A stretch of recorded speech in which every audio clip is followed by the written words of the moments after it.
We will now listen to letters of gratitude created by 6th grade students Kevin Rogers, Narek Strickland, here at Senn-Thomas Middle School.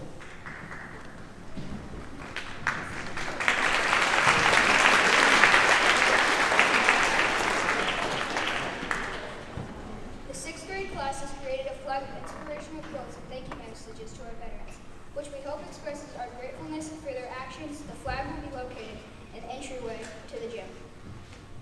We invite you to look at your convenience.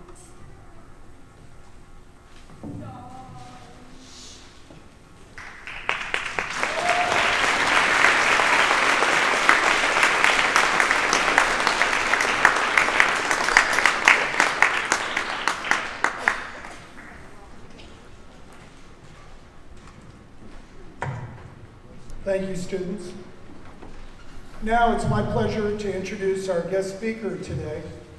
Master Sergeant Elise Rich has served 10 years in the Air Force, 4 years active duty as a weather forecaster, and 6 years as a public affairs specialist.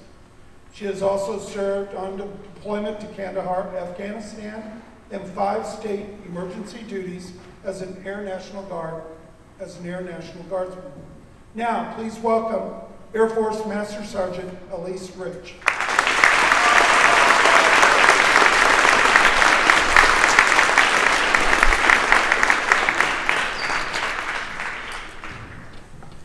Hello, everyone. I am very thankful and honored for this opportunity to represent my fellow veterans today. It is truly an honor, so thank you.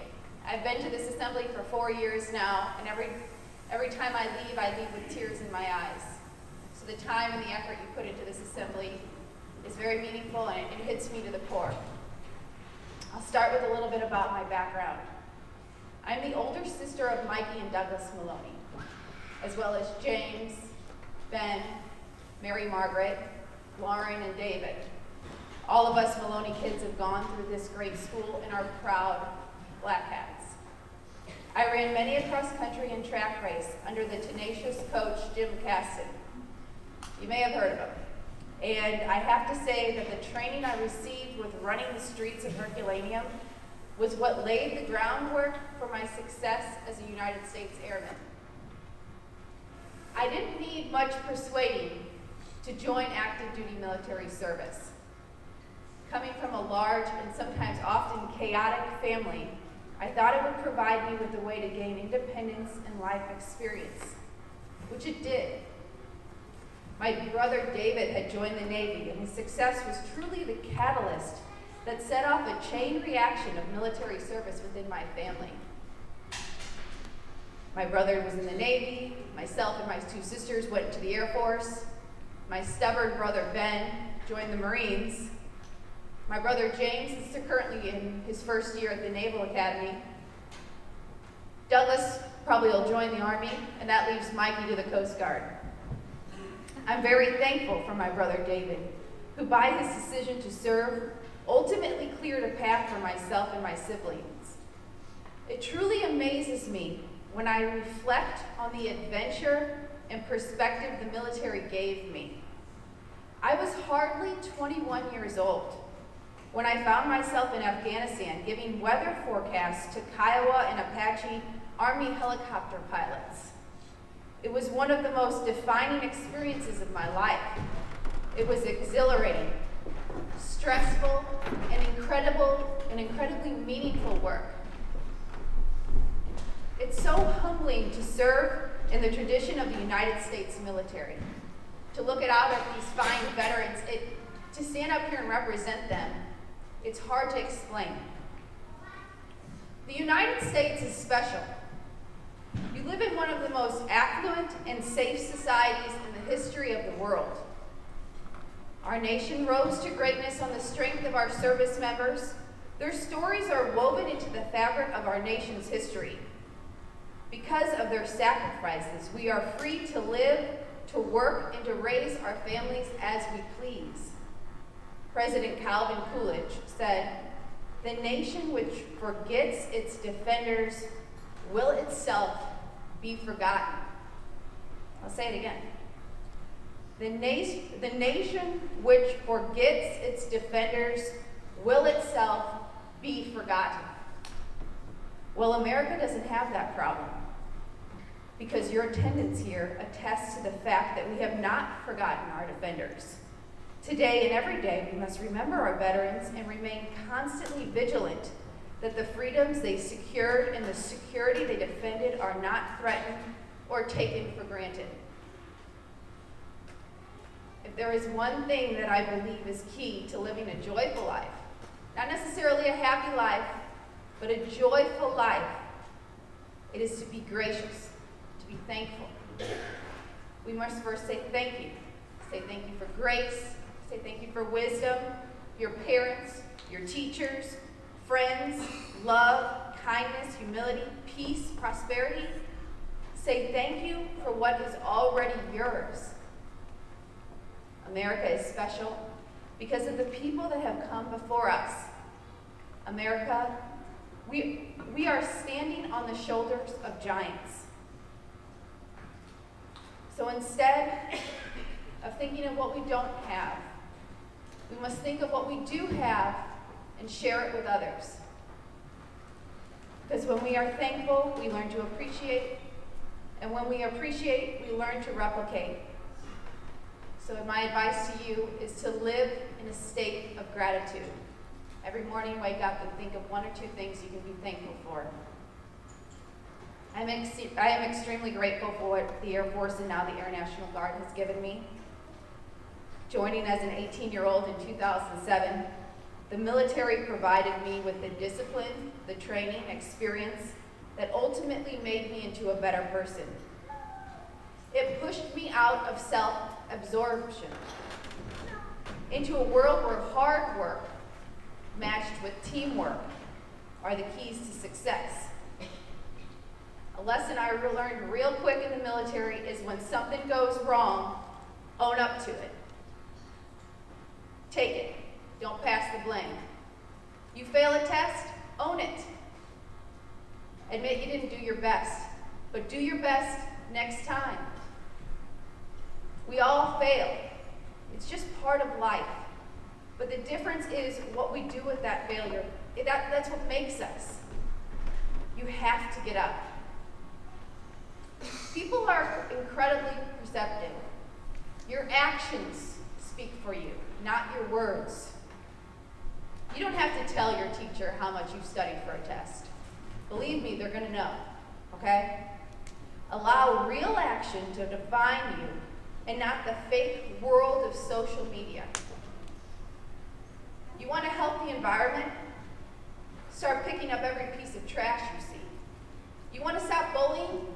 Don't be a bully. Many of the solutions to problems lie right within ourselves. That's the root of why people serve in the military. It's about taking the responsibility of national defense on our own backs. The world changes for the better, not because of groups, but because of individuals making the initial choice to do something. In military training, one of the first tasks you are given is making your bed. Crisp corners, no wrinkles in the top bed cover, it has to be perfect. The first week of training, the drill instructor comes in and inspects your bed, and you know what? He tears everybody's bed up. I'll never forget watching a twin-size mattress get launched across our barracks and the frame of our beds torn apart, so we even had to put that back together. It was demoralizing. Everyone did it wrong, even if they did it right. Even if you had a perfect bed, it was still going to be torn up. Because the whole lesson wasn't about making your bed. It was about getting up after somebody tears down your hard work. How do we respond when that happens? You have to get up and you got to try again. So next time you mess up on a test, forget your lines to a play, or miss a basket, remember it's not about the mess up. It's about the get up. If you've seen Marvel's Captain America, you may remember the scene where the scrawny Steve Rogers jumps on the grenade during his basic training. He didn't think it was a test. He thought it was real life, and he acted in a split second to save the lives of those around him. You may think that type of heroism is exaggerated in Hollywood. It's quite the opposite. Hollywood would have no stories to tell without the heroism of real people. Real people performing beyond all the reasonable expectations that society gives them, and they become models to us all. I'll tell you a story. There's a A1C, John Levito. He's a Medal of Honor recipient, and he was fighting in the Vietnam War. He was on an AC-47 in a night mission. His job was a loadmaster. Maybe he was 20, 21. He was having, their job was to throw flares out of the aircraft. Night mission. Well, a mortar from the North Vietnamese hit their aircraft. It injured all 7 people in the back of the aircraft. They were rolling around. A1C Levito has a concussion. He can't see, probably his hand in front of his face. Everybody's got hit, and then one of the flares had gotten loose, and that thing was ignited, and it was going towards 19,000 rounds of ammunition. Without a second, he crawls, because he can't walk, grabs the flare, holds it to his body, and crawls all the way across the aircraft and throws it out the back of the plane, saving the life of the crew and the aircraft. He had 40 hits of shrapnel in the back of his legs. He had a concussion. He worked through it in a second. He didn't have time to think. His character was built to a point where when that split-second decision needed to be made, he made it. That's the kind of heroes that we're honoring today. It's beautiful.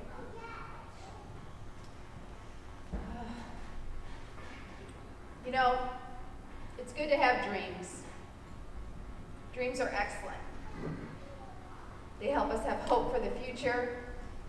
However, dreams without a plan to accomplish that dream, well, is just a fantasy. You have to set yourself up with a course of action.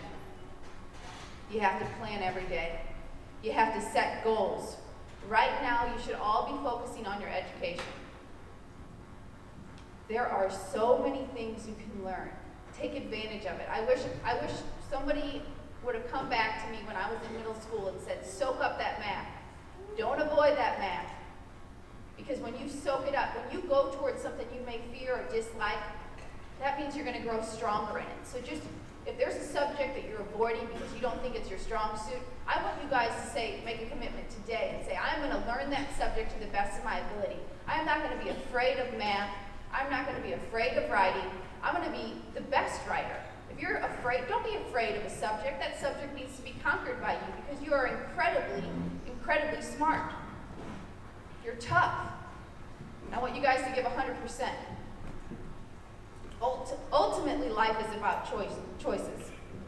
Your education that you're getting today and your personal character that you're developing today will be the foundation you build the rest of your life upon.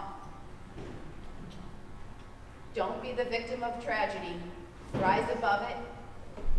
We are made to be broken. We get stronger that way. I challenge you all to not chase happiness, but to seek a meaningful life by taking up responsibility. And I'll close with a statement, or it's actually a pledge. From a fellow veteran from World War I. He was a private, and he was shot down in the midst of battle by machine gun fire. And on his body, they found his diary. And in his diary, he had a pledge. America must win this war. Therefore, I will work, I will save, I will sacrifice, I will endure, I will fight, and do my utmost, as if the whole struggle depended on me alone. And that's from Private Martin Treptow. Thank you all for allowing me to speak with you today, and thank you for this beautiful ceremony.